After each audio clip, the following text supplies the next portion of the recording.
Iraq की राजधानी Baghdad में जबरदस्त हिंसा हो रही है। हालात यहां तक पहुंच गए हैं कि भीड़ अब राष्ट्रपति भवन में घुस गई है। सुरक्षा बलों की फायरिंग में अब तक 20 लोगों के मारे जाने की खबर है। दरअसल शिया धर्मगुरु मुक्ता अल सद्र ने राजनीति से संन्यास का ऐलान किया, जिसके बाद उनके समर्थक और ईरान समर्थक लोगों के बीच झड़प शुरू हो गई। नाराज लोग सरकारी महल में घुस गए हैं और इससे हालात और ज्यादा बिगड़ गए हैं। तस्वीरें देखिए, बगदाद की सड़कों पर हिंसक झड़प की ये तस्वीरें। राष्ट्रपति भवन में दाखिल होते लोग सड़क पर शिया धर्मगुरु के समर्थक उतर आए हैं।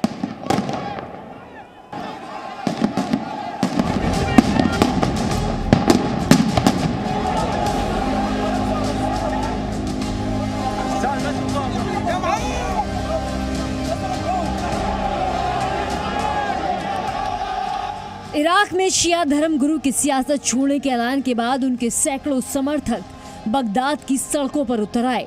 भारी लोन देने वाले आपकी मदद नहीं करते, वो लाभ कमाने के लिए देते हैं।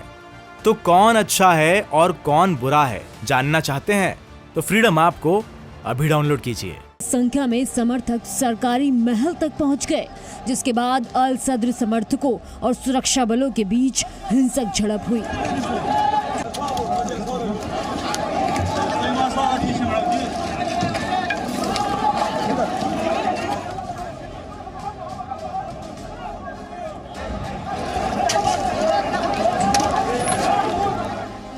बगदाद में शिया धर्मगुरु के समर्थकों और ईरान समर्थित गुटों के बीच कई जगह हिंसक झड़प भी देखने को मिली है। इराकी सेना ने शिया धर्मगुरु के समर्थकों से भारी सुरक्षा वाले सरकारी इलाकों से तुरंत हटने के लिए कहा है।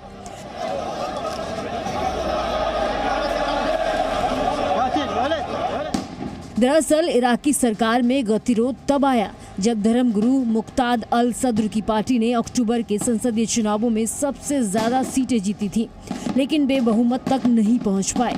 शिया धर्मगुरु ने आम सहमति वाली सरकार बनाने के लिए ईरान समर्थित शिया गुटों के साथ बातचीत करने से इनकार कर दिया था।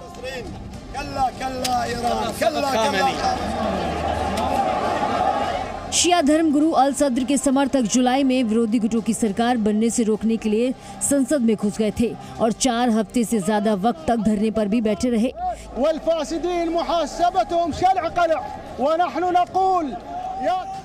ये पहली बार नहीं है जब शिया धर्मगुरु अल सद्र ने सियासत छोड़ने का ऐलान किया है। वे इससे पहले भी ऐसा ऐलान कर चुके हैं।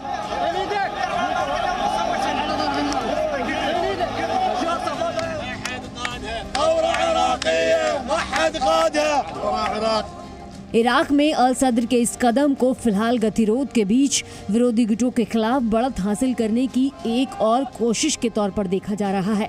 हालांकि इस बार आशंका जताई जा रही है कि उनके कदम से इराक के हालात और बिगड़ सकते हैं, जो कि पहले से ही खराब हैं।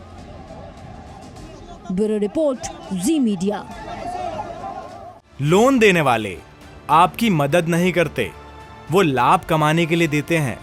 तो कौन अच्छा है और कौन बुरा है जानना चाहते हैं तो फ्रीडम ऐप को अभी डाउनलोड कीजिए।